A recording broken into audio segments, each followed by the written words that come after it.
The voice cut through the heavy fog like a distant bell, clear yet far away, startling Emily awake inside the remnants of a fading dream. "Mrs. Carter, can you tell me what happened?"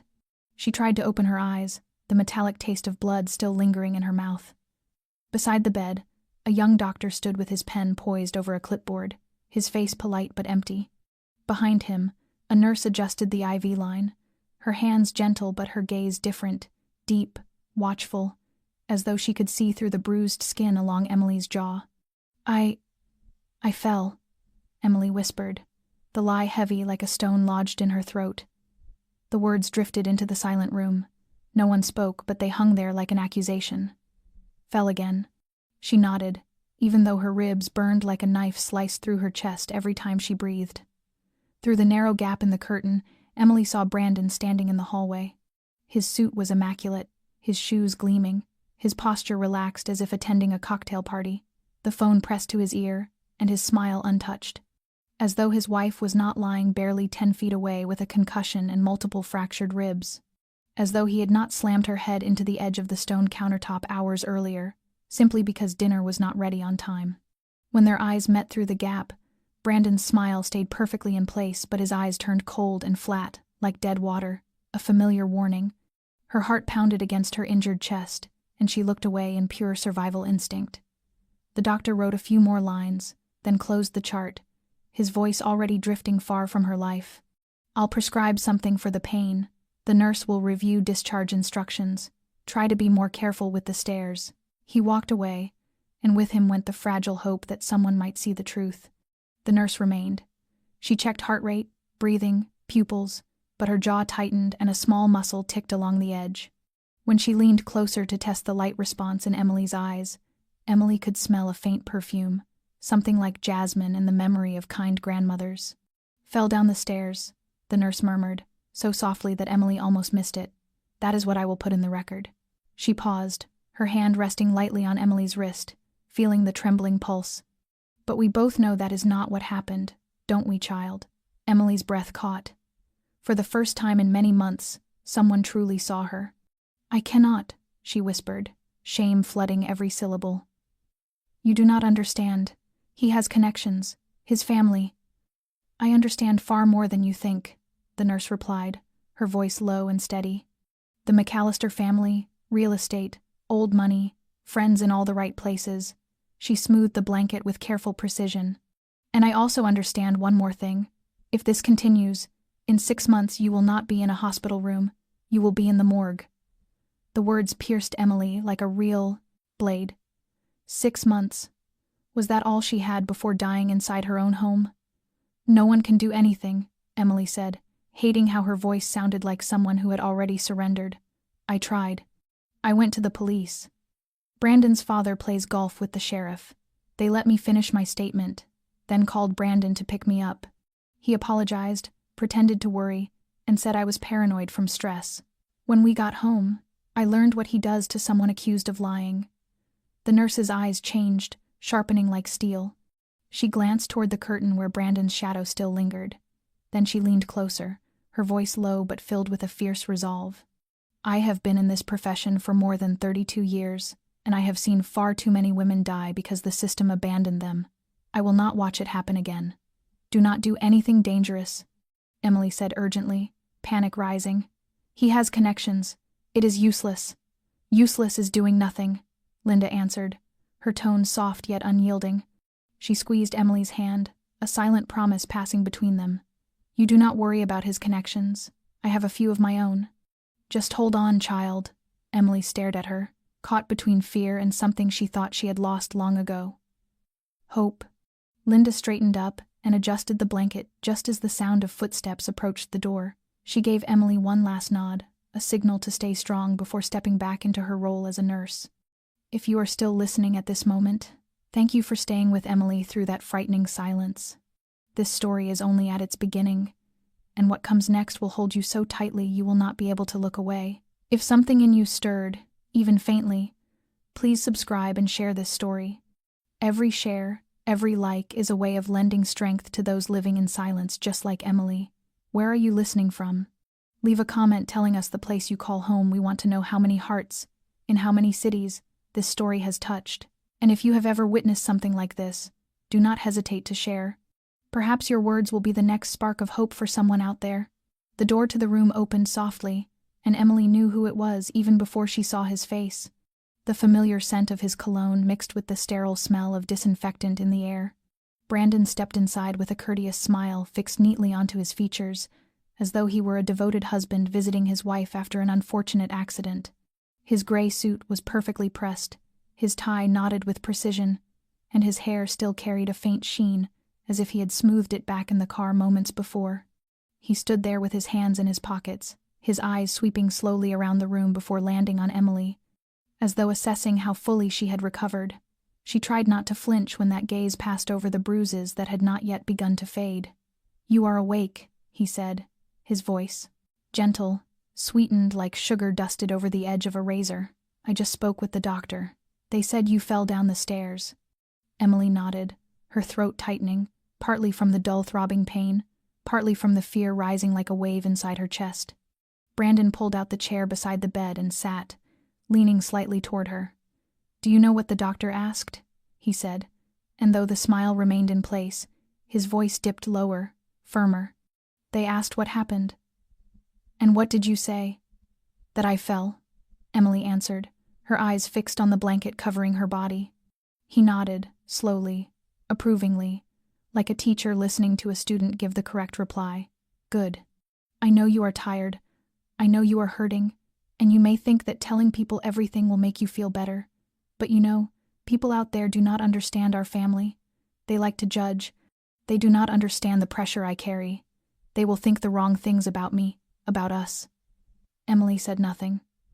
She had heard this speech dozens of times, every time after a beating. At first it came with apologies, bouquets of flowers, then it shifted into explanations, into delivered with a terrifying calmness. But in the end, everything always came back to one demand: silence. Because if she did not stay silent, the cost was always far greater than anything she imagined. Brandon reached out and took her hand resting atop the blanket. His fingers were cool, but the pressure was unforgiving like steel. "I do not want to see you here again, Emily. You know that. It breaks my heart, and it makes people ask questions." His eyes no longer appeared gentle. The blue inside them now gleamed with a cold, glacial light. "If you keep being careless like this, people might think you are trying to attract attention. You do not want that, do you?" She shook her head. Her heart pounded, not with love, but with the instinct to survive. Brandon looked into her eyes, as though searching every thought inside her skull. Then he smiled, as if everything had been confirmed. "Good. I talked to your mother. She is worried. I told her you just had a minor bump. No need to come. You should call her back. Reassure her. Do not make her think something serious happened." Emily bit her lip, fighting the trembling in her body. Not because she feared her mother knowing, but because Brandon always found a reason to turn anything into punishment. "I will call her," she whispered, her voice barely audible. Brandon rose and smoothed the crease in his jacket. He looked around the room once more, his gaze pausing for a fleeting second where Nurse Linda had stood before leaving. His eyes narrowed. "Has anyone come to see you besides the doctor?" "Any nurses or anyone asking unnecessary questions?" Emily shook her head immediately. "No, just the doctor." Linda had slipped away before he walked in, as though she sensed the shift in the air. Brandon watched her for several seconds, then nodded slightly, appearing satisfied. "Good. You need rest. Tomorrow we go home. I will arrange the car. Do not try to do anything yourself. I will handle everything." He turned and walked toward the door. But just before crossing through it, he stopped and looked back at her. His eyes were no longer masked. "If you do anything that makes people suspicious, things will be much worse than this time, Emily. I hope you are smart enough not to try." The door closed behind him softly, like the sound of a trap snapping shut. Emily lay still, staring up at the ceiling, her chest aching, but not from the cracked bone, from the truth that had been pressed against her once again. She was not free. She was a prisoner of a man who knew how to smile in front of a crowd and tighten his hands around her throat in the dark. But this time, a small part of her no longer fully believed that no one could help. Linda had called someone, and that alone, small as it was, fragile as it was was enough to spark the faintest warmth Emily thought she could no longer feel. A thin flicker of light inside the empty room, where pain and fear had lived for far too long. Linda returned to the hallway just as Brandon stepped out of the room, his shoulders straight and his expression calm, as though he had simply finished a gentle visit instead of issuing a warning wrapped in silk. He passed by her without looking, but Linda felt the shift in the air the moment he moved. His cologne carried the scent of power, mixed with something invisible that she had learned to recognize after more than 30 years in medicine danger disguised as kindness. She stood still, watching him until his tall figure disappeared around the corner, then she turned and walked quickly toward the nurse's station. On the way, she glanced into room number 12, where Emily lay. The young woman had not moved, still staring at the ceiling as though trying to glue her mind to some other place, a place without pain, without fear. Linda pulled her phone from the pocket of her white coat, her hand trembling slightly, not from fear, but from anger. Anger at yet another woman lying motionless in a hospital bed because of a man too wealthy, too powerful, and too accustomed to having everything hidden for him. She stepped into the small staff room beside the station and closed the door quietly before searching for the familiar name, Gabriel. His name appeared instantly, without effort. Linda had not called him in many months. He was the only person in the family she trusted, not because he lived by the law, but because he understood the law of the jungle that men like Brandon ruled by, and he did not hesitate to confront them when necessary. The call connected after 2 rings. A deep male voice answered, slightly rough, as though pulled from a dark place, cold and dangerous. Gabriel speaking. Linda drew in a long breath, her voice lowering to a near whisper. "It is me, Linda. Your brother Brandon McAllister, he is at UCLA, 4th floor. His wife is in the hospital, multiple injuries. He says she fell down the stairs. But I saw the marks on her neck, her arms, her shoulder. Not a fall, a beating." There was a brief silence on the other end. Then Gabriel's voice sharpened, clearer, alert. "Is he still there? He just left. But if you do not arrive soon, he may come back for her. The girl is afraid, but she still has hope. Do not let her lose it. I need you.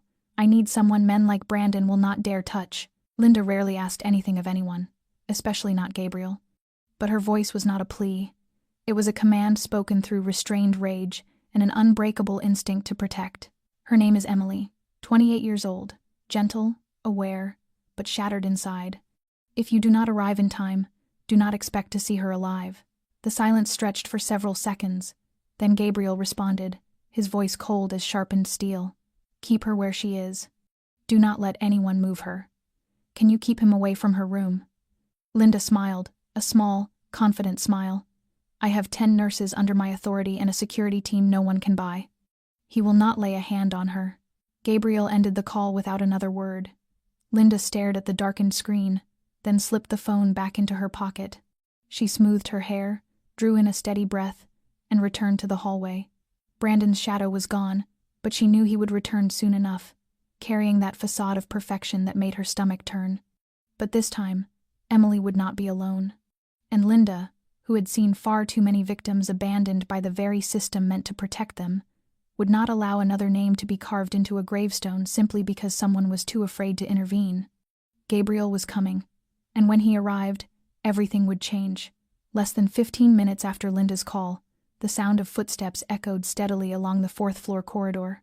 Not hurried, not loud, yet each step carried a cold authority that made the people nearby instinctively shift back without knowing why. Gabriel Russo did not need threats. His presence was the warning. A black suit fit cleanly across his tall frame, the white shirt crisp without a single crease, but no tie. His dark hair was brushed back, revealing steel-colored eyes sharp with focus.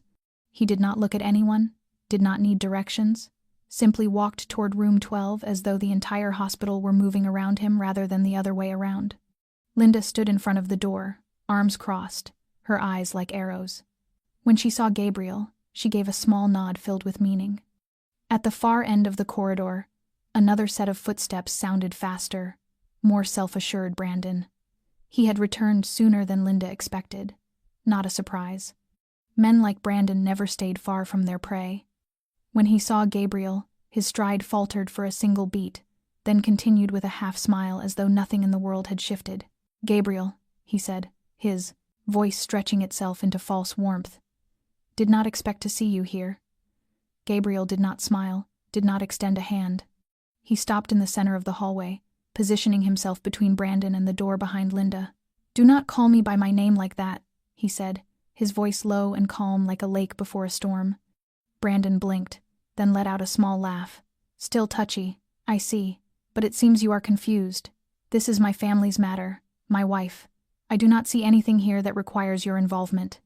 Linda stepped aside, no longer blocking anyone, no longer part of the exchange. She did not speak. She did not need to. This was no longer a conversation. This was a battle she had lit the fuse for. Gabriel stepped forward, closing the space until barely an arm's length remained. Emily Carter is a human being, not property of the McAllister family. Not a doll for you to shatter and glue back together as if nothing happened, and certainly not something you get to break ribs on and force to lie about it. Brandon stiffened, his eyes flickering, then he laughed louder. "What are you implying? Blaming me for my wife's accident? That is a serious accusation." Gabriel tilted his head slightly, his eyes glinting like a blade brushing skin. "I am not accusing, I am warning. If you come near Emily again, whether here or anywhere else, I will not call the police. I will not take you to court. I will make you disappear from this city in a way your father's money will never be able to reverse." Brandon's mouth curled, but the confidence in his gaze wavered. "Who do you think you are? A former bodyguard who became a businessman, a nobody with a few shadow connections. You are not the law, you are not a judge." Gabriel moved closer still, his voice dropping until it felt like the ceiling itself was lowering. "No, I am not a judge. But I am what happens after the courts abandon too many women like her. I am the consequence of the silence you think will last forever." Behind him, Linda felt a chill run through her.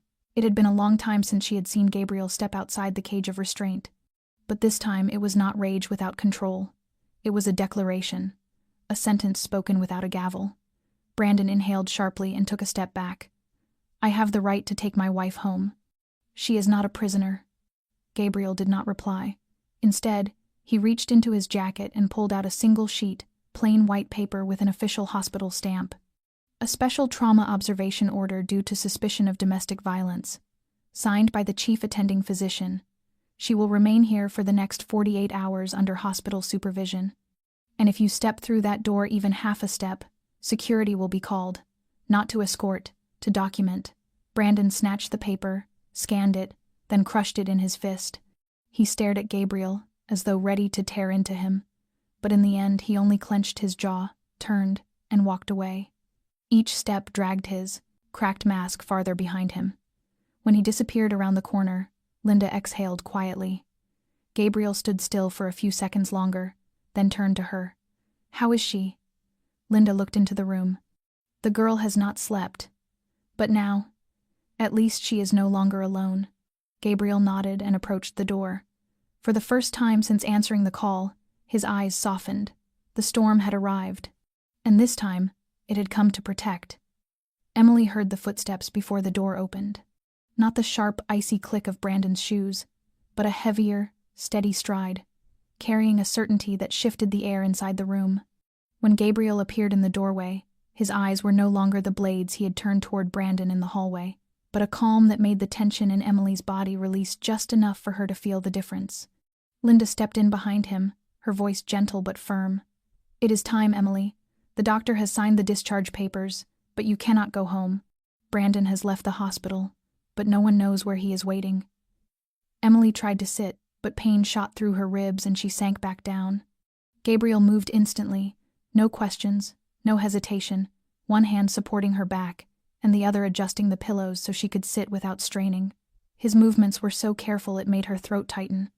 Brandon had never touched her in any way that did not leave pain behind.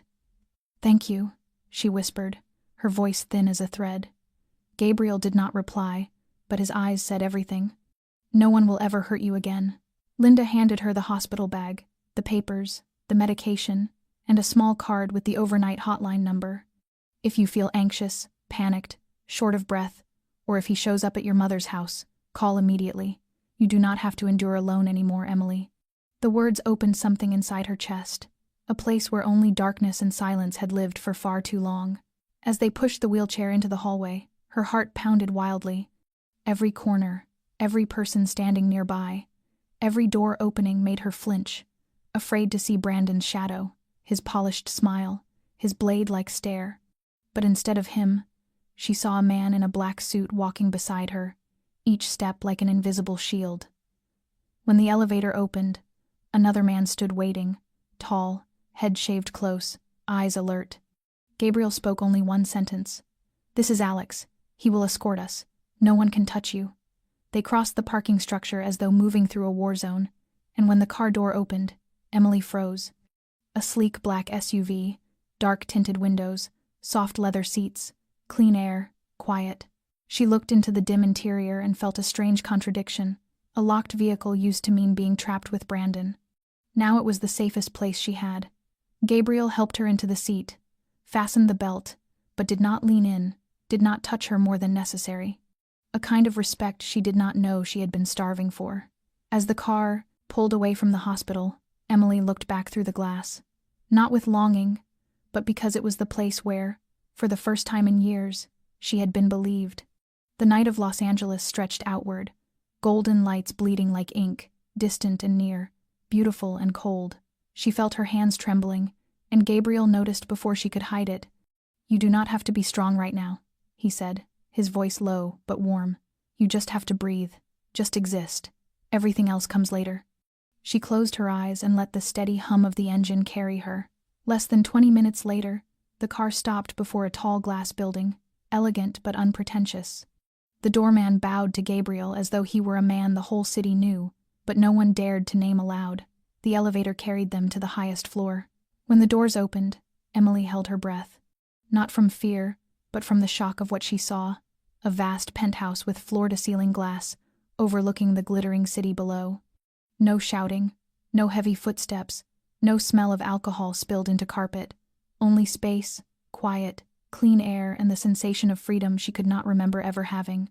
"This is where you will stay for now," Gabriel said, noticing the way her eyes struggled to believe she was allowed to stand here at all. "There is a bedroom. The door locks. If you want to eat, sleep, cry, or say nothing at all, everything is permitted. No one expects you to smile or be grateful. You only need to be safe." Emily stood frozen, fingers wrapped around the strap of the hospital bag, her palms cold. She wanted to speak, but her throat was dry. At last, a single sentence escaped, small but so honest it startled even her. "I cannot remember the last time I was not afraid." Gabriel looked at her as though he had known that truth long before she said it. "You will remember. Not today, but you will. And this time, no one will take it from you." In that moment, Emily was no longer someone who had merely escaped a storm. She was someone seeing the horizon for the first time. And though her legs were shaking, she had made it here. She had survived on her own. And this time, she was no longer alone. The first night in the penthouse passed like a strange, unfamiliar silence. No door slamming open, no heavy footsteps on the stairs, no clink of glass against the table signaling a storm. Yet it was that very quiet that kept Emily awake. She lay on the wide bed, the mattress soft enough that her body nearly sank into it, but her mind was drawn tight like a bowstring. Every sliver of hallway light slipping beneath the door made her flinch. Every gentle hum of the air conditioner made her think Brandon was coming back. She pulled the blanket higher, wrapped her arms around herself, her breathing choppy. Her body remembered fear before her mind could register that this time there was no figure standing behind her, no hand closing around her throat, no manipulative whispers designed to confuse her. Reality. She closed her eyes, but the memories rushed in. The first time he slapped her, not for anything significant. Just because she wore a dress he deemed inappropriate for the party where he introduced her to his friends. He apologized afterward, brought flowers, a necklace, said he had just been stressed, that she was so beautiful he feared other men looking too long. She believed him. Then came the second time. No apology, just justification. "You embarrassed me. You made me look like a man who cannot control his own household." She began to learn silence. Then the third, the fourth, the fifth. Each worse than the last, each lasting longer, each accompanied by the reminder that if she left, no one would believe her. Everyone adored Brandon. He donated to charities, worked with city organizations, appeared in magazines with a flawless smile. She was just a designer working from home, no voice, no community, no power. He wore her down like water dripping on stone, day after day, until she forgot who she had once been. Emily opened her eyes, staring at the smooth white ceiling like a blank page. In that darkness she heard Brandon's voice in her head, as clearly as if he were whispering beside her. "You will never survive without me. No one wants a weak, broken, panicked woman like you." She lifted her hands to her ears as though she could block out the echo carved into her over the years. But then another voice surfaced, lower, steadier, not from memory but from earlier that afternoon. "You do not have to be strong right now. You just have to breathe." Gabriel had said it. No command, no belittling, no turning her existence into a burden. Emily sat up, her feet touching the soft carpet. She walked to the large glass window overlooking the city. Los Angeles stretched below, its lights like thousands of stars pulled down to earth. She remembered nights standing in Brandon's kitchen, listening to him rage because dinner was not hot enough, because a glass was in the wrong place, because she breathed too loudly. On those nights she looked out the window too, but she only saw her reflection pale, frightened, disappearing. But now the glass reflected something else. Still her, but not the trembling shadow she used to be. A version trying to stand upright, though her shoulders still hurt and her heart was still afraid. She turned back, the room wide but not swallowing her whole like Brandon's house once did. No one stood in the darkness watching her breathe, no phone ringing like a summons from a chain. But this calm was not yet freedom. It was only the first step. She knew that. Freedom did not come merely from changing locations. It needed time to pull out the hooks driven into her mind year after year. She returned to the bed, lay down, closed her eyes again, and this time, instead of trying to chase fear away, she allowed herself to acknowledge it. "I am afraid," she thought, "but I am alive." And for the first time in so long she could not remember when. She fell asleep not because she was exhausted, but because the small remaining ember of hope was finally strong enough to hold her in the world. The next morning, the first sunlight streamed through the thick floor-to-ceiling glass, painting warm golden strokes across the gray carpet. Emily opened her eyes, momentarily disoriented because she heard no door opening early, saw no figure moving about, smelled no bitter coffee Brandon always drank, heard no footsteps echoing down the hallway like a warning bell. Only the breeze teasing the balcony railings and the slow rhythm of her own breathing. She sat up, a little unsteady, but no voice barked at her. No one entered to rip the blanket away and order her into the kitchen. She stood on her own, following the light toward the small dining table in the open room of the apartment. On the table was a thin envelope placed neatly beside a new phone and a stack of documents tied with a slender red thread. She opened the envelope. Inside was a handwritten note, brief but unmistakably clear. "Emily, these are the things you need to begin again. No one can follow or control you through any of them. Everything is in your name, no one else's. If you are ready, call me. I am not far. G." Her hands trembled as she picked up the phone. No password, no social media accounts already signed in. Empty, clean, like a fresh page. She could not remember the last time she held a device that Brandon had not pre-installed with tracking software. There were moments she believed her phone knew what she was thinking before she even typed it. He knew every schedule, every incoming call, every location she passed through, even if she stopped for less than 3 minutes. Beneath the phone was the stack of documents, new bank account forms, a debit card, activation codes already confirmed. She saw her name on every line, no longer paired with anyone else. No Brandon McAllister in the adjoining column like a heavy anchor dragging her under. There were even temporary housing papers under Gabriel's name, with full rights of use transferred to her. Clear contracts, notarized stamps, every detail already accounted for, step by step, nothing forgotten. As though Gabriel had done this before. Or as though he knew exactly who was hunting her and how many layers of protection she needed to stay alive. When the soft chime of the doorbell sounded, Emily startled. But the sound was gentle and polite, without force or intrusion. She walked over, looked through the peephole, and saw Gabriel standing there, holding 2 cups of coffee in a small paper bag. No weapon, no threat, just a man waiting to be invited in. She opened the door, letting him step inside, and the morning light softened, the sternness usually settled in his features. He set the items on the table, noticed the open paperwork. "Do you have any questions?" he asked, his voice low and unhurried. Emily shook her head. "No.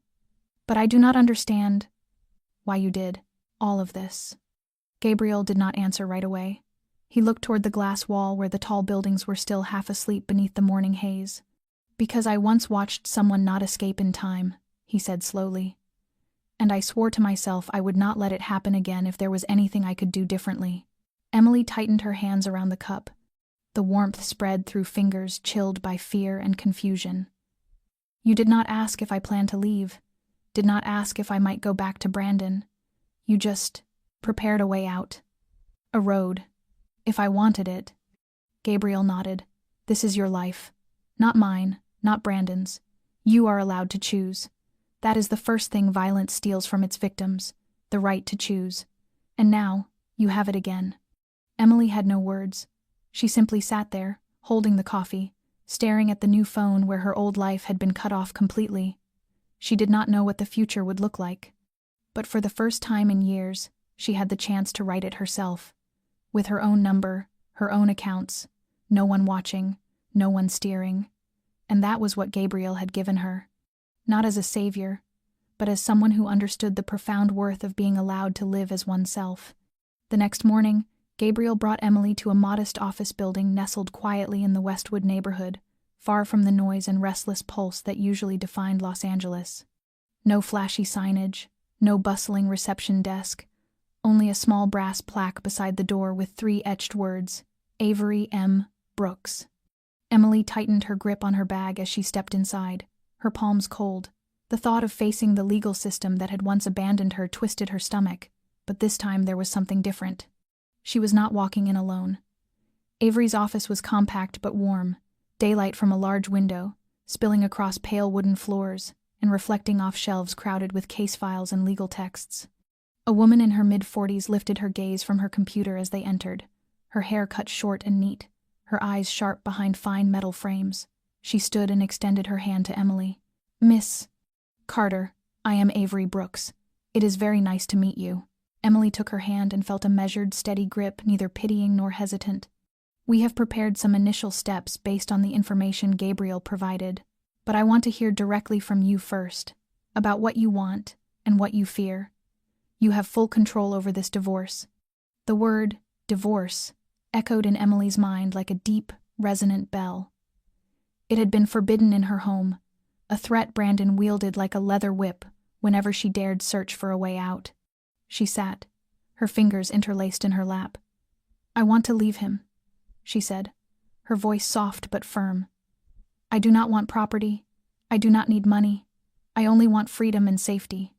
Avery nodded, flipping open a notebook. "You signed a prenuptial agreement, correct?" "Yes, but Brandon controlled everything. The bank accounts, the credit cards, even my phone. I do not know if I can prove anything." The attorney nodded again, this time with a sharper glint in her eyes. "Financial and technological control is a form of marital abuse. We have specialists who can trace and reconstruct financial flows, even from hidden accounts. But what matters more is establishing a pattern of control, intimidation, and abuse, not only physical but psychological." Gabriel remained silent, never interrupting, but his gaze rested on Emily like an invisible net keeping her from slipping. Avery slid a thick packet across the desk. "This is the divorce petition, the temporary restraining order, and a request for financial investigation if necessary. You do not have to sign today. We can send it through encrypted email if you want to read it further, but if you are ready, I will file it tomorrow." Emily stared at the stack of papers, each printed line like the first bricks in the rebuilding of a life. She had spent years gathering the courage to face the truth, but now, with every signature, she was reclaiming pieces of herself. She drew a deep breath. "I will sign. I want to do this. Not because I hate Brandon, but because I need to live." Avery nodded a third time, this one a solid gesture of agreement, free of judgment. Gabriel set his hand on the table, close but not touching her. "You can do this. You do not have to do it fast. Only in the rhythm of your own breathing." Emily picked up the pen. The tip met the paper, trembling slightly, but then it moved, drawing steady, deliberate strokes. When she wrote her name, for the first time in many years, there was no McAllister beside it, only Emily Carter. And this time, that name was not a reminder of someone who had been a victim. It was the first declaration of someone who had survived, stepping into the light. Emily returned from the meeting with Avery carrying a heaviness inside her. But strangely, it was no longer the crushing kind. Instead, it felt like the weight of responsibility, of freedom newly placed back into her hands. After years of living like a shadow, she now had to learn how to walk on her own legs again. Gabriel did not ask how she felt when the car stopped in front of the penthouse. He simply turned to her, his voice warm and low. "Today you did something very few people are brave enough to do. Do not forget that." She nodded, stepped out, the sound of the divorce papers she had just signed still rustling in her memory, the smell of fresh ink lingering, and the feeling of her hand gripping a pen without trembling for fear of being discovered. In the days that followed, Emily began doing something she once thought impossible, touching the past without being devoured by it. She opened her old computer, the MacBook she used to design interiors for small clients before marriage. Brandon had called her work a hobby, something to keep her occupied until they had children. Then he made her quit, shut down her website, cut contact with clients. All files, drafts, and software accounts were deleted or reset. But Linda, with the instincts of a woman who had seen far too many dreams smothered, had recovered Emily's external drive from the hospital room that day. She said nothing, only placed it on the table like a wordless gift. And now, plugging it in felt like opening an old drawer coated in dust, only to find her own breath still inside it. Designs appeared on the screen: living rooms, minimalist kitchens, handwritten notes about lighting, texture, color palettes. She touched them as though touching a former version of herself she had believed was dead. She began updating her profile, building a new portfolio, buying back the domain name Brandon once forced her to shut down. For the first few nights, she simply stared at the blank web page, the blinking cursor reminding her, "This is a beginning, not an ending." Gabriel never interfered, but sometimes in the morning he left a small note beside her coffee. "That old bedroom design. What if you added morning light from the east?" Or "White wood panels feel a bit cold, have you tried neutral stone?" Notes like these, short, observant, never intrusive, slowly reminded Emily what it felt like to be heard. Gradually, she began drawing again. Then she redesigned her old logo, emailed a few former clients, the ones still listed in her notebook before everything was erased. One of them replied, then a second, and then a small project began. Just a home office makeover for a retired teacher in Pasadena, but when Emily visited to measure and discuss details, the woman took her hand and spoke with a warmth Emily could not remember hearing for years. "You have a rare kind of energy, dear. The way you look at this room makes me believe it can be even more beautiful than I ever imagined." For the first time in months, Emily walked out of someone's home with a real smile. She returned to the penthouse, opened her computer, and spent the entire evening creating a full 3D, rendering, detailed notes, an estimate, and timeline. When she pressed send, she sat still for a long moment. No one checked her email. No voice behind her told her she was wasting time. No one monitored her passwords or installed hidden surveillance software. She was the only one at the controls, and this time, though the road was long, she did not look back. On the corkboard by her desk, she pinned the little note Gabriel left that morning. "Every good design begins with light start from within." She looked at it and smiled. And for the first time in many years, Emily was not merely surviving, she was living. The weeks that followed passed with a slow but steady rhythm, as though life was rewriting itself through small moments. Emily continued working each day from the desk near the window, where morning sunlight spilled in like a gentle reminder that she was no longer confined to darkness. Each new project was a step forward, each email sent was a piece of herself being stitched back together. But alongside all of that, something else was quietly shifting, like a faint melody threading through the stillness of the spacious apartment. Gabriel still appeared as usual, but never intruded. He drove her to meetings with the lawyer, stopped by with a few bags of groceries, sometimes left coffee outside her door in the morning without knocking. They ate dinner together a few times, not like dates, but like two people breathing in the same rhythm, sharing silence without weight. He always sat on the opposite side of the table, never pulling his chair closer than necessary, and whenever their eyes met longer than a single heartbeat, he was always the one to look away first, as though afraid that if he lingered even a second more, something would cross the fragile boundary holding them in place. One evening, after finishing a design draft for a kitchen renovation in Glendale, Emily stood on the balcony, the breeze drifting through her hair, her spirit dipping slightly under the length of the day. Gabriel appeared behind her, holding 2 cups of hot tea. He handed one to her, then leaned against the railing, his gaze turned toward the city below. She did not ask why he came, and he did not explain. His presence was like a steady breath, not loud, not demanding, simply there when she needed it. They stood that way for a long while, neither speaking. Then Emily spoke, her voice as soft as the wind. "Are you ever afraid? When you help people, when you step into things that are not yours?" Gabriel looked toward the distance, where the buildings glittered like unfinished dreams.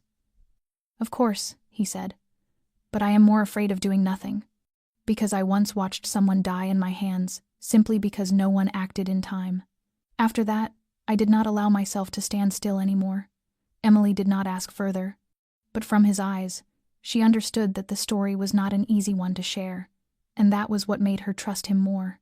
Not because he was a hero, but because he carried real scars. Gabriel had never touched her unless necessary, but once, when she stumbled from exhaustion after a tense client meeting, he placed his hand on her back, very lightly, just enough to steady her.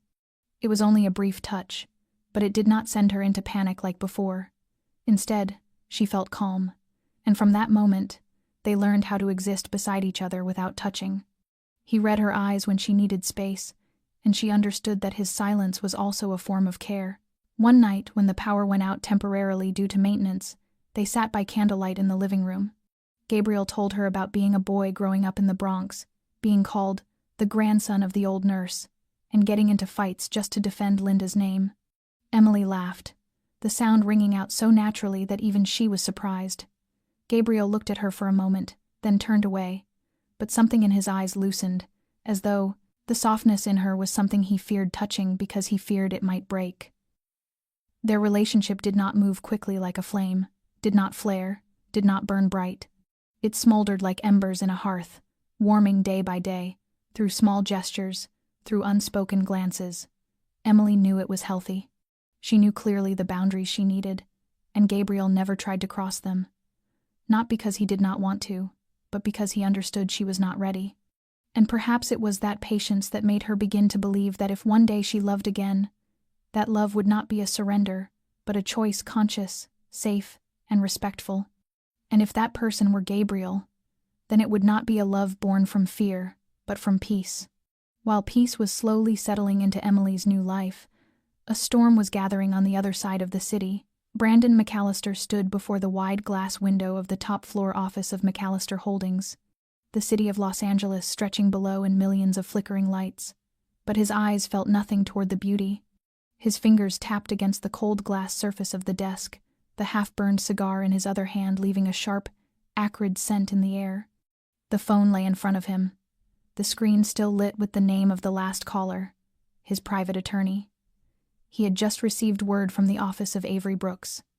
Emily had filed for divorce, accompanied by a temporary restraining order. He let out a dry laugh, brittle as crushed stone. Emily, she thought she had escaped. Someone like her lived only because of his name, because of his family's wealth, because of the position he allowed her to occupy. He crushed the cigar between his fingers and let it fall into the ashtray, the filter burning into gray dust. His hand curled into a fist, veins rising beneath the skin. If she thought she could vanish from his life without consequence, then Emily Carter understood nothing about him. He picked up the phone and dialed a familiar number. The voice of an older woman answered after a few rings. Emily's mother, Mrs. Catherine. "Brandon, is that you?" she exclaimed, her tone still warm, still affectionate. He pressed his lips together, then spoke with the practiced warmth he had perfected through years of diplomacy and political fundraisers. "I just wanted to ask if you know where Emily is. She left without telling me. I'm worried." Mrs. Catherine hesitated, a soft uncertainty filling the silence on the other end. She said she was just taking a few days away to clear her mind. She didn't say anything else. Brandon tightened his grip slightly, keeping his voice gentle. "I understand. She has been under stress lately. Work, health. I just want to be sure she is all right. Has she been calling you? From which number? Do you remember? You can message me later if that's easier. The silence stretched long enough for Brandon to know she was conflicted, but he also knew Mrs. Catherine was a traditional woman, someone who believed in family, in stability, and most importantly, she believed that Brandon was a good husband, the successful man she had always hoped her daughter would marry. She exhaled. Let me check my call log. I may have saved it under the wrong name. When I find it, I will send it to you. Brandon smiled, though his hand gripped the phone tight enough to turn his knuckles white. Thank you. I truly appreciate it. He ended the call, stood, and walked slowly toward the desk. On the computer screen was a device signal tracking grid, the one he had installed secretly in Emily's old phone. But ever since she left the hospital, all signals had vanished. He had people trace the hospital security cameras, but footage of Gabriel Russo appearing beside Emily complicated everything. The name Russo was not unfamiliar. In his 20s, Gabriel had been investigated in connection with 2 disappearances and an organized assault case, but no evidence had surfaced. He had been a shadow in the underworld before moving into the management of murky investment funds on the East Coast. Linda Russo, senior nurse at UCLA, was his grandmother. A chain of connections was forming clearly. Brandon narrowed his eyes. If Emily was being hidden by someone like Gabriel Russo, then she had not simply left because she was hurt. She was trying to run. And for Brandon, that was a betrayal beyond forgiveness. He lifted the phone again, dialing someone else, someone he called only when legal avenues were no longer useful. A deep male voice answered, rough like gravel dragged across steel. Same number as always, isn't it, Brandon? The voice asked. I need to know where she is, and I need to know soon. Then Brandon lowered his tone, venomous as poison. She's going too far, and I don't like having to chase. Even without a signal, even without the legal right to approach her, Brandon McAllister had no intention of letting go. And he knew that to bring Emily back, whether through persuasion or force, the only thing he needed now was an address. Night fell over Westwood in a quiet that felt artificial, streetlights reflecting against the sleek glass of the penthouse where Emily was staying. From the high floor, the city looked like a ribbon of scattered stars, peaceful and distant. But Gabriel knew too well that peace was sometimes only the shell wrapped around an approaching storm. He had reinforced security after receiving a message from a trusted source, saying that Brandon had begun searching for Emily through channels outside the law. A professional security guard was stationed at the private elevator entrance leading to the penthouse level, and the camera system was checked every night before Emily returned home. But even the most careful preparation could not stop a man like Brandon McAllister when he was determined. He would not knock. He would break his way in. Near 2 a.m, in the thick darkness of the underground parking garage, a black, unregistered car rolled to a silent stop. A man in dark clothing stepped out, a cap pulled low, gloved hands steady. Brandon moved quickly through the service corridors. He had been here enough times to remember the maintenance pathways, enough to know there was an emergency exit not connected to the main alarm system. He had paid well for that information, and now was the time to test it.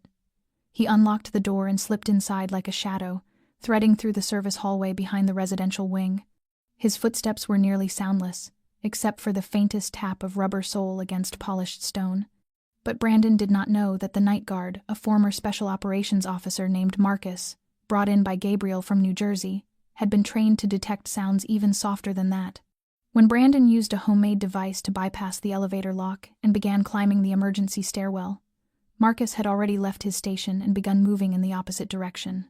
The security door at the penthouse level opened with a soft click, and Brandon pulled a folding knife from his coat pocket, something he did not intend to use unless forced. He had not come to kill Emily.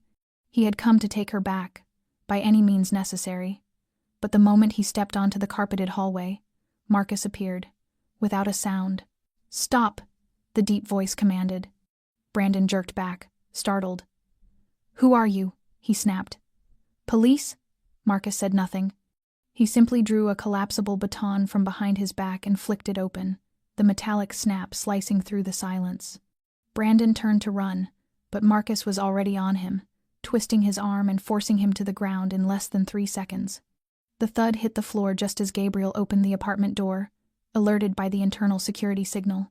He saw Brandon pinned, face down, arms locked behind his back. The eyes of the two men met. No polished smile, no elegant suit. Brandon was stripped down to raw aggression, his gaze wild with a man who had lost control. Gabriel stepped forward, speaking only to Marcus. "Call the police." Marcus nodded, keeping Brandon subdued. "Do not think you've won," Brandon hissed. "She is still my wife. The law is still on my side. You think a restraining order will keep her away from me for long?" Gabriel crouched, and his eyes were not furious. They were cold enough to silence Brandon mid-breath. "You just broke in, you came armed, and I have cameras recording every second. If you think the law is on your side, remember this. The law hates stupidity most of all." The elevator doors opened, 2 more security officers rushed up, and the internal alarm blared along the corridor. Emily, sleeping at the time, jolted awake. She opened her bedroom door, and the first thing she saw was Brandon pinned to the floor, his eyes staring up at her. Her face went pale. But this time, she did not collapse. Gabriel turned, and his gaze softened when he saw her. He gave her a slight nod, a wordless reassurance. "Everything is under control." This was not the old Emily, the one who once trembled at the sound of Brandon's footsteps. This was Emily standing upright, looking at the man who had made her live like a shadow, now lying powerless on the floor, stripped of authority, stripped of menace. And she knew, in that moment, that the balance of power had begun to shift. The police arrived in less than 10 minutes after the alarm began to sound, red and blue lights flashing across the glass walls of the penthouse level, as if slicing the night in half. Brandon was handcuffed and escorted down to the garage in silence, but his eyes never left Emily, filled with challenge, as though saying that this was not over. Emily stood in the hallway, her hands trembling slightly, but she did not step back. Gabriel moved toward her, not touching her, only standing close enough that if she needed something to lean on, she would not fall. A young police officer returned, his voice serious but gentle. "Miss Carter, can you confirm that this is your former husband, Mr. Brandon McAllister?" She nodded, steadying her voice word by word. "Yes, I have filed for divorce, and I have been granted a temporary restraining order by the court. He is not allowed within 300 meters of me." The officer wrote that down, then handed her a statement form. "Are you able to give your testimony now? If needed, we can escort you to the station, but it is not mandatory." Emily took the paper. Her fingers shook faintly, but her eyes did not waver. "I will give it here. I want this recorded. I do not want to be silent anymore." She sat in a chair along the hallway, the dim golden light casting her shadow long across the floor, as though pulling away the remnants of old memories that had clung to her for years. In her statement, she described the intrusion, how Brandon slipped in through a maintenance passage, the weapon he carried, the words he spat when caught.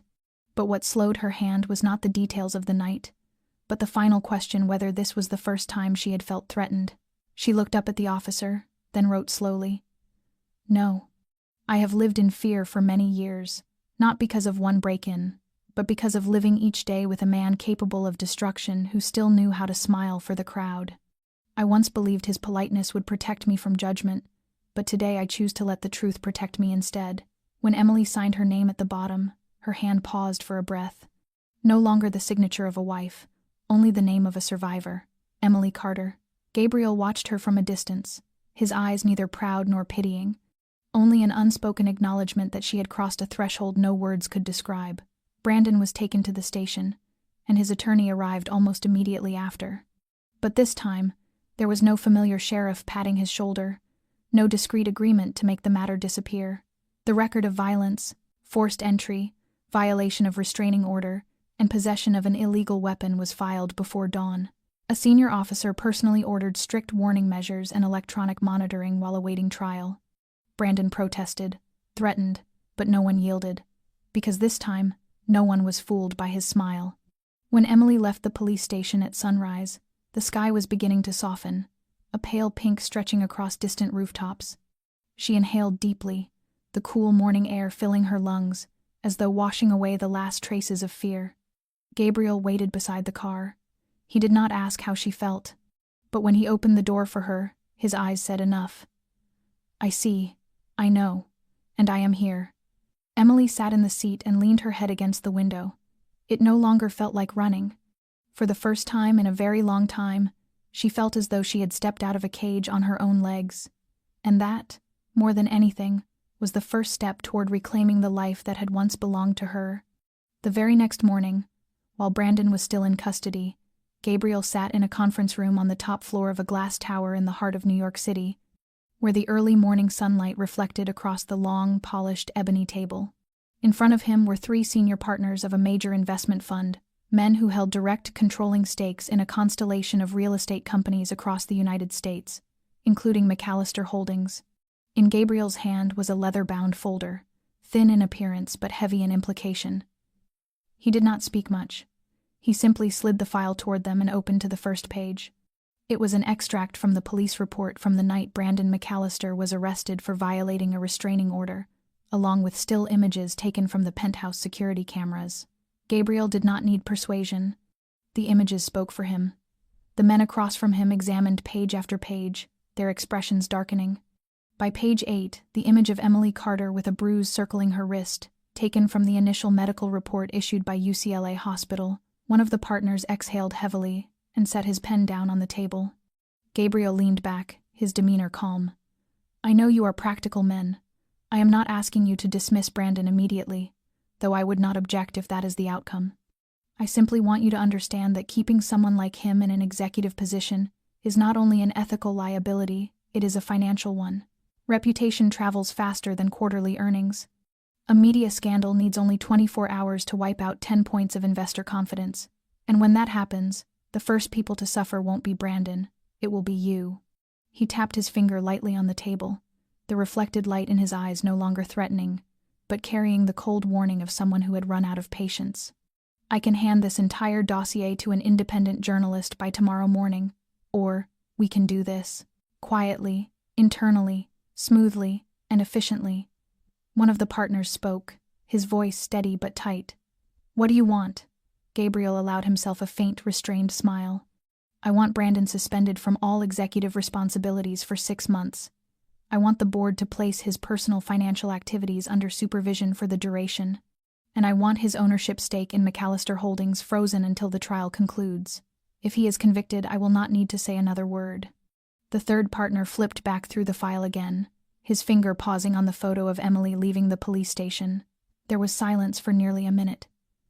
Finally, the first partner nodded slowly. "We will need an emergency board meeting." Gabriel stood, buttoned his jacket, his voice lowering like a blade slipping back into its sheath. "I do not want a war. But if I am forced to choose between watching a woman be destroyed and toppling an empire to protect her, I will not hesitate." When Gabriel left the conference room, the morning light washed over his face, sharp but serene. He knew Brandon would not fall easily. But this time, the man was not facing a wife struggling to reclaim her life. He was facing an entire power structure that no longer stood behind him. And behind every move, every shift, every pressure point was Gabriel, striking not at the face, but at the softest, most vulnerable place, reputation and wealth. Brandon might have mastered the art of manipulating people, but no one, not even him, could control the market once it began turning away. And the undercurrent Gabriel had just released had already begun rising at Brandon's feet, cold, inevitable, and impossible to stop. Gabriel sat in the hearing room number 7 of the Los Angeles courthouse, in a wash of cold white light, reflecting off the oak benches where people so often waited for their fate to be spoken aloud. Emily entered alongside attorney Avery Brooks, her breath slow but steady, her hand clutching the folder that held photos, hospital records, and the written statement she had composed with trembling hands and a courage she never knew she possessed. Brandon's chair was across the aisle, where he sat in a black suit with his chin lifted slightly, as if this were merely another routine meeting and not a hearing regarding a restraining order.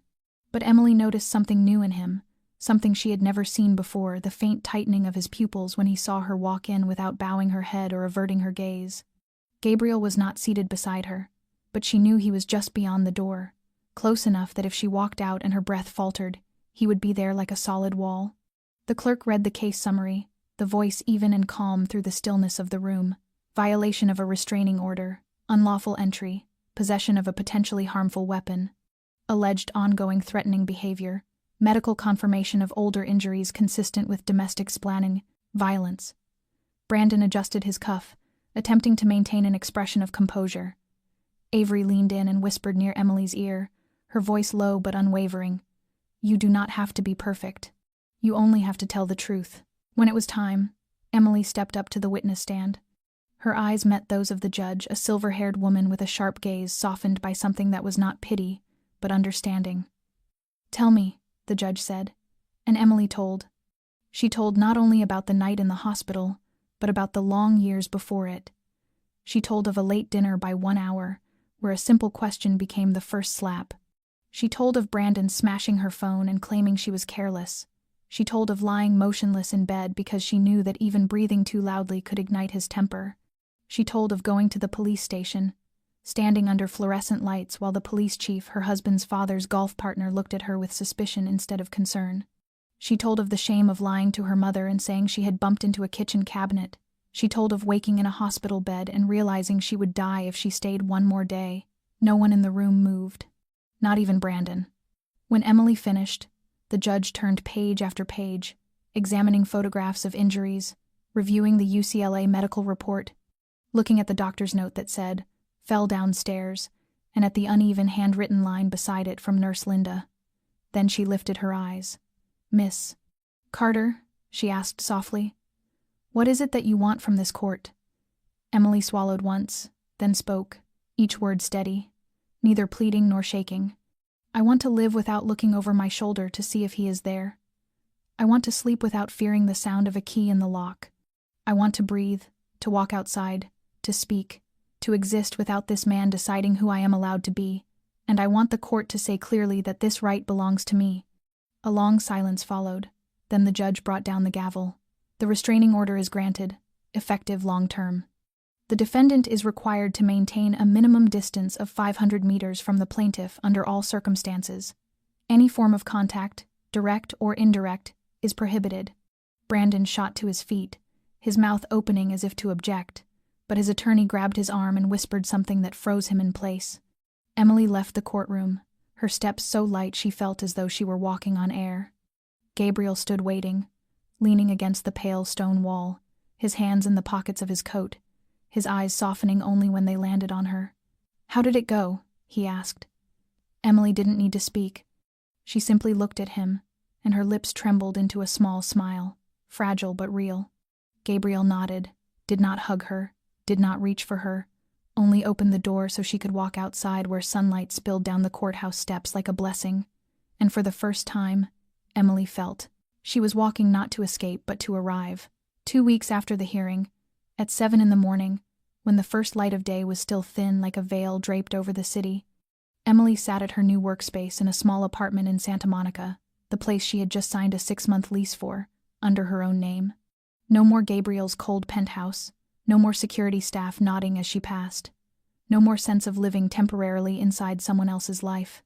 This was the first time in years she possessed a space that belonged to her alone, where the paintings on the wall were there because she wanted them, where morning sunlight entered without being filtered through bulletproof glass and surveillance systems. On the table sat a brand new laptop. Gabriel had given it to her the evening after the hearing, saying simply that he thought she should begin again in her own way. She had thanked him, not with words, but with a quiet look and a light touch across the back of his hand, as though acknowledging something both of them already knew, but had not spoken. Beside the laptop was the project portfolio Emily was working on, with an independent design group people she had once collaborated with, before Brandon forced her to quit so she could focus on being a wife. That day, she had set down her final sketch, deleted all her work emails, and shut down her social media, because he said her career was decorative art that didn't earn money. But now she had returned, not to prove anything to Brandon, but to affirm to herself that her passion had survived, even after being submerged beneath years of silence. She sent her first draft out at 10 o'clock that morning. It was the design for a small community space for children in Venice Beach, full of color, light, and soft curves like a breath. A day later, the team responded, saying the design carried a warmth that few people could create with just a line of ink. Emily smiled.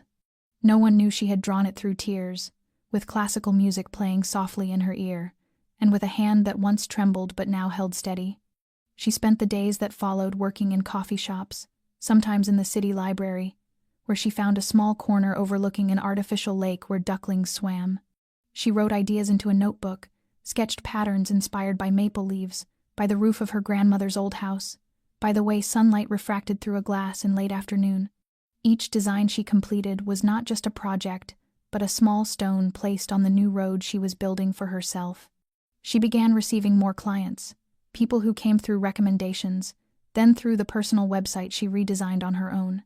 The homepage was a photograph of Emily smiling gently, her hair loose in the ocean breeze, unedited, unpolished, simply herself, no longer arranged into someone else's mold. One late afternoon, after closing her laptop following her last online meeting of the day, Emily sat for a long while, looking out at the balcony where a few lavender pots she had just planted were beginning to bloom. Gabriel called, his voice warm as always, asking if she wanted to have dinner with him over the weekend, just pizza and an old movie. She laughed softly, agreed, and hung up. But before she stood, she picked up a pen and wrote a small note on the wall calendar. Today self-reliant. Not because she was strong enough to need no one, but because she had finally taken the first step into a life that was her own. And with each passing day, she was no longer the woman who had been wounded, but the woman who was coming back to life. With every sketch, every breath, every step along the road, she was drawing anew with her own hands. Gabriel arrived to pick Emily up at exactly 7 on Saturday evening as promised, not in a luxury car, not with a driver, but in a black SUV lightly dusted with sea salt after driving along the Pacific Coast Highway. He wore a dark gray shirt without a tie, sleeves rolled up to reveal sun-browned wrists, and when he stepped out of the car, she realized her heartbeat quickened not from fear, but from a strange feeling she had forgotten long ago: anticipation. They had dinner on the balcony of her small apartment, where Emily had prepared 2 chairs, a wooden table, and a chestnut-colored tablecloth she had just bought at the weekend farmer's market. The pizza was from the familiar shop nearby, the kind she liked, heavy on vegetables, thin crust, still steaming. Gabriel did not speak much during the meal, only listening with quiet attention as she told him about her new project for a women's community center, where she was using her own experiences to design a space for healing. His eyes met hers at times, lingering a little longer than necessary, yet always looking away just before the moment became too clear. When the sky deepened into indigo and the streetlights below began to flicker awake, Gabriel helped her clear the table, poured 2 more glasses of red wine, and sat with her, looking out toward the distant ocean, where the shimmering light stretched all the way to the horizon. He asked if she ever imagined she might love someone again, his voice so gentle it carried no weight, just a question half serious, half playful. Emily was quiet for a long time before she answered. I once thought my heart had died. I believed all I needed was peace. No more loving, no more feeling. But then, one day, I realized what I truly feared was not love, but loving the wrong person again. Gabriel turned toward her, his eyes in the dim light appearing close enough to touch, clear enough to read. He did not say he would never hurt her. He only said that he knew what hurt looked like. He had seen it destroy his own family. He watched his mother die because she stayed silent, leaving his grandmother Linda to raise him in the shadow of that grief. And he vowed that if anyone deserved to love again, to be protected, to step beyond fear, it was Emily. There was no kiss that night, no dramatic touch of hands like in movies, only 2 people sitting side by side, with pasts not yet healed and futures not yet shaped, but for the first time not feeling alone in the quiet. After that evening, they did not name what was growing between them. Gabriel was still Gabriel, private, careful, always keeping enough distance for Emily to feel safe. He never invaded her space, but he was always close enough that when she needed someone, he was there. They walked together every Sunday morning, shared simple meals, read the same book, and exchanged small notes through email, sometimes just a picture of a wildflower by the road, or a short quote about courage. Emily did not rush to call it love, but some mornings she woke to a message from Gabriel wishing her a good day, and her heart tightened with a warm and quiet joy. Some afternoons, when the doorbell rang and she found him standing there with 2 hot coffees, she knew something was blooming inside her slowly, steadily, and gently. A connection without chains, but impossible to dismiss.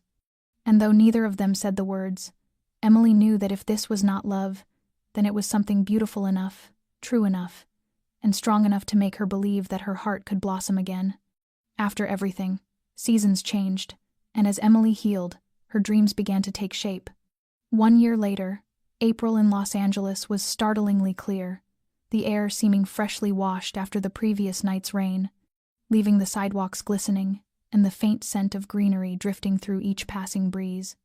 Emily stood before the large red ribbon stretched between two steel posts at the entrance of a newly built structure, nestled quietly in a calm Westwood neighborhood. On the white sign in front, raised metal letters read, "Morrison Center, a place to begin again." She wore a simple navy blue dress, her hair neatly tied back, her face lightly made up, and in her eyes was a glimmer that 1 year earlier would have been unthinkable. Beside her stood Gabriel, composed in a light gray suit, his gaze following her every movement with a quiet pride. Around them gathered friends, colleagues, representatives from non-profit organizations, and several women who had walked a journey like hers, women she called sisters by scars, not by blood. When the host invited Emily forward to speak, she stepped onto the small platform set up in the courtyard, took a deep breath, her hand holding the microphone slightly trembling though her voice was surprisingly steady. She spoke about the first day after leaving the hospital, about the nameless fear of living alone, about the feeling of not knowing where to begin with a life she had once been stripped of the right to control. She spoke about long conversations with Gabriel, about sketches she drew through the night, about her dream of creating a safe space for women, a place where they would not only be rescued, but healed, renewed, and able to step into a new version of themselves, stronger than before. The Morrison Center carried the surname of her grandmother, the woman who once whispered to her that a tree might break, but its roots would always seek a way to live if the soil were soft enough and the sun warm enough. Morrison was not just a shelter, but a place for job training, legal guidance, psychological therapy, and most importantly, a place where no one had to walk in with a false name or lowered eyes. Everyone was welcomed as who they truly were. When she finished her speech, applause rose and lingered, and among the bright faces she saw Linda wearing her familiar white blouse, her eyes shining with emotion. The nurse who once stood by her still stood there, like a landmark reminding Emily that no path is ever entirely solitary if one is lucky enough to meet the right person at the right moment. Gabriel was the first to step forward and embrace her when she came down from the platform. There were no empty compliments, only a deep look and a whispered sentence that made her heart tighten with tenderness. "You did it. I believed from the very first day." That afternoon, together they cut the ceremonial ribbon. The glass doors opened, revealing an interior filled with sunlight, greenery, wooden tables, small meeting rooms, a reading nook, a children's play area, and a music therapy room. Everything had been designed from Emily's own experience, each detail a fragment of her healing. 1 year earlier, she had been the woman standing behind a hospital door with unhealed wounds and a heart full of fractures. Today, she was the one opening a new door for others. When the sun began to set, casting soft amber light across the transparent glass walls of the Morrison Center, Emily stood still for a long moment in the main hall. She did not cry. She simply closed her eyes and listened to the sound of children's laughter from the play corner, the soft shuffle of women walking down the corridor, and the beat of her own heart clear, calm, and whole. After everything, she was still here. And not just existing. She was living. June draped Los Angeles in a soft, golden light, quiet and tender like a summer whisper. That evening, Emily stepped onto the rooftop of the Morrison Center, where Gabriel had invited her for a private dinner after the first board meeting. The rooftop had been transformed into a small garden, with strands of warm yellow lights hanging above, a long wooden table nestled between clusters of lavender, and a few white wicker chairs facing west, where the sun was slowly sinking. On the table were 2 plates of simple seafood pasta, a chilled bottle of white wine, and a small bouquet wrapped in newspaper, the same purple wildflowers Emily once said she loved because they survive without needing anyone to tend them. Gabriel was already waiting, not dressed extravagantly, not staged for effect, just in a rolled sleeve, shirt and a gentle smile that made her heart flutter the way it had on the very first day. They ate dinner, talked softly, and gazed down at the courtyard below where a few staff members lingered to finish cleaning. No one mentioned work. No one spoke of the bruised days behind them. They were simply 2 people sitting beside each other in a stillness that felt as though the world had paused just so they could feel peace. When the sun disappeared completely beyond the horizon, and the sky deepened into a rich violet, Gabriel stood, walked toward the railing, then turned back to her. Emily, do you remember the first evening we shared pizza? I asked you a foolish question whether you thought you could ever love someone again. You laughed. But I remember very clearly that you told me what you feared was not love, but loving the wrong person again. I have thought about that a great deal. He paused, then reached into his pocket and opened a small box beneath the shimmering lights. A simple silver ring, elegant, the stone not large but cut with care, sparkling like the light in his eyes at that moment. Emily stood still, though her eyes shimmered. Gabriel did not kneel. He simply stepped close, stood level with her, held her hand, and spoke in a low, warm voice so honest that even the wind seemed to stop to listen. You once told me you were not ready, that we should let everything unfold naturally, that if there was something between us, it should come only when you felt safe. I said, eventually, that one day it would. But tonight I do not want eventually anymore. I want now. I want to wake up every morning and see you there. I want to be the first person you tell when you finish a project. I want to be the last face you see before you close your eyes each night, not because of protection, but because of love. So, Emily Carter, will you say yes? Not just to loving me, but to letting me walk with you from here on? A velvet silence settled over the rooftop. Emily looked at him, her hand still resting in his, her heart beating fast but no longer from fear. She had lived long enough in darkness to recognize when light was real. And Gabriel was that light patient, steady, never demanding, but always there. She nodded, her lips trembling into a smile filled with joy and emotion. I say yes, not eventually. Now, this moment. Gabriel smiled, a smile she knew would stay with her for the rest of her life. He slipped the ring onto her finger, and they embraced there beneath the yellow lights and the lavender swaying gently in the breeze. There were no fireworks, no applause. But there was love, not loud, not theatrical, just real love. And this time, it was forever. The late afternoon sunlight tilted across the glass towers facing the Morrison Center, spilling down over the stone walkway, where a young girl stood very still. She wore a long-sleeved sweater despite the summer air, her narrow shoulders slightly drawn in, her fingers tracing the strap of her handbag as though caught between stepping forward or turning away. Through the clear glass, behind the reception counter, a young staff member was smiling gently at someone, holding a packet of intake papers for new arrivals. On the wall hung a small sign with a line that the girl could not look away from. You are not alone. Here, we listen. Her name was Mia, 19 years old, a second-year communications student. Her boyfriend, James, never hurt her where anyone could see. But the last time, when he gripped her wrist too tightly in the elevator and whispered in a low, controlling voice that she should not think about telling anyone, Mia realized she was walking a familiar path, the kind people always believe happens to someone else. She had seen the signs, had cried while reading the article written by Emily on the center's website, had saved the address 3 months earlier. But only today, after pulling her hand from James once more and running all the way here almost unable to breathe, did Mia find herself standing before that door. And then, a gentle hand rested on her shoulder from behind. An older security guard, with calm eyes and a voice warm like a tender father. Would you like to come in? You are safe here. Mia looked at him, then back at the door. She nodded and crossed the threshold. Inside, there was no judgment, no interrogating questions, only warm tea, a soft couch, and a small board where women like her had written messages for the ones who would come after. I once thought I did not deserve help, but it turns out what I needed was someone to believe me before I could believe in myself. Emily's story did not end with a ring or a kiss on a rooftop. It continued every day, each time a woman like Mia found her way out of the old cycle. The Morrison Center was not a place where miracles happened instantly, but it was a place where people began again, with small steps, slow steps, real steps. And as Emily once said during the opening ceremony, sometimes change does not begin with a revolution. It begins with an unlocked door and an eyes that knows how to listen. If you are still here, thank you for staying with us through this story. The story of a woman who thought she had lost everything, but then found herself again, found love again, and most of all discovered how to help others avoid walking the road she once walked alone. How did this story make you feel? Does it remind you of something in your own life?